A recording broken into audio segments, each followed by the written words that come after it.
Claudio Boaro, un paio di minuti insomma per parlare di questa situazione dedicata all'autonomismo in Friuli Venezia Giulia, in particolare un autonomismo friulano dove stanno un po' venendo alla luce a galla i cosiddetti spifferi pericolosi a un paio di settimane, diciamo così, dal voto. Ecco, l'autonomismo purtroppo è un arlecchino in Friuli, inutile negarlo, è quella la realtà.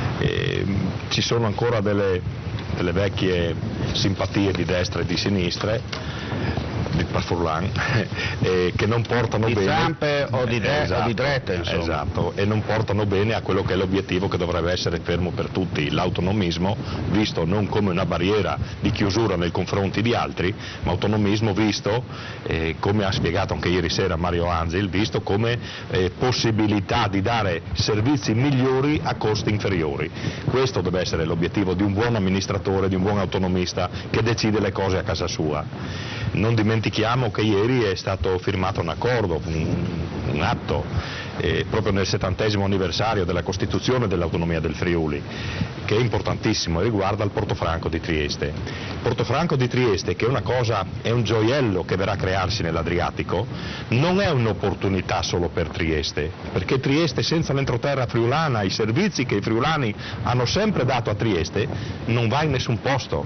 La scommessa sarà sì avere due autonomie, Friuli e Trieste, che guardano al territorio in maniera più oculata, con più attenzione. Abbiamo visto l'erba alta dappertutto, le scuole che non vengono, certe cose devono essere fatte in maniera autonoma, ok, però sulle prospettive economiche non possiamo fare a meno di stare attenti a quello che succederà a Trieste. Il Friuli deve diventare un anello di congiunzione, di riferimento, di stoccaggio, di passaggio fra tutte le merci che guarderanno al Portofranco di Trieste, non solo friulane, venete, lombarde, piemontesi, perché è quella la realtà. Austria, tutti guarderanno con un occhio di riguardo Trieste proprio per la convenienza che questo darà ai nostri imprenditori, alle nostre aziende che esportano, a chi decide di collocarsi in quel posto. Il Friuli diventa determinante per fornire infrastrutture che funzioni quindi questo porto. È inutile fare un gioiello che poi non è collegato bene con le infrastrutture, strade, ferrovie.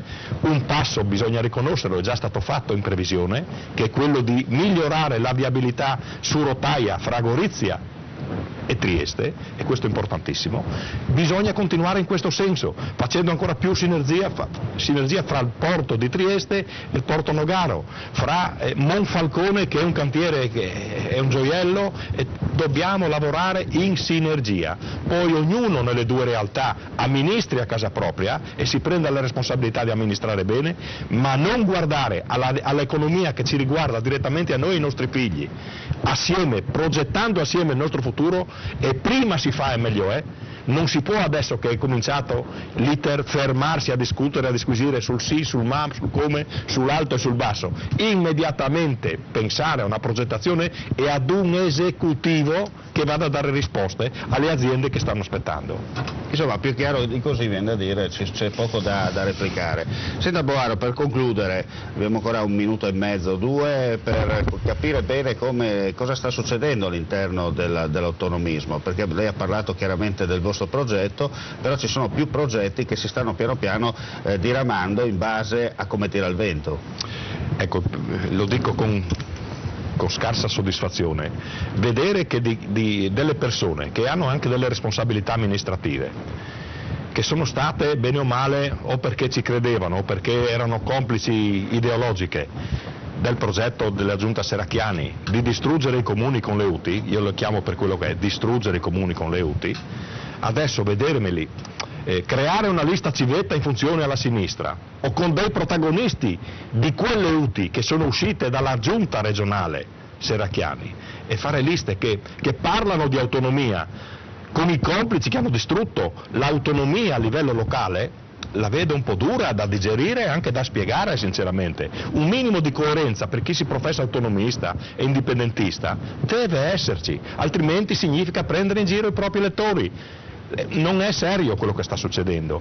Insomma, il famoso quarto polo sarà difficile da vedere. Difficilissimo da vedere. A mio avviso il nostro gruppo farà 4-5 punti ben definiti, e con chi è disposto a scommettere su quei 4-5 punti noi saremo i partner. Però lo vedo molto difficile un collegamento verso sinistra, che fino adesso ci ha dato solo sberle e ha perseguito con l'arroganza proprio a distruggere il tutto. Ha demolito le province, anche noi eravamo per demolire, ma per creare Friuli e Trieste, lo abbiamo detto ancora nella campagna elettorale delle provinciali. Questo non è un progetto che lo stiamo portando avanti da adesso. Chiedo semplicemente un minimo di coerenza, ricordatevi di quello che siete andati a dire alla vostra gente, altrimenti hanno ragione di non credere più alla politica, di non andare a votare le persone. È normale. Bene, grazie a Claudio Boaro per l'intervento. Si chiude qui la pagina informativa dedicata al Friuli Venezia Giulia.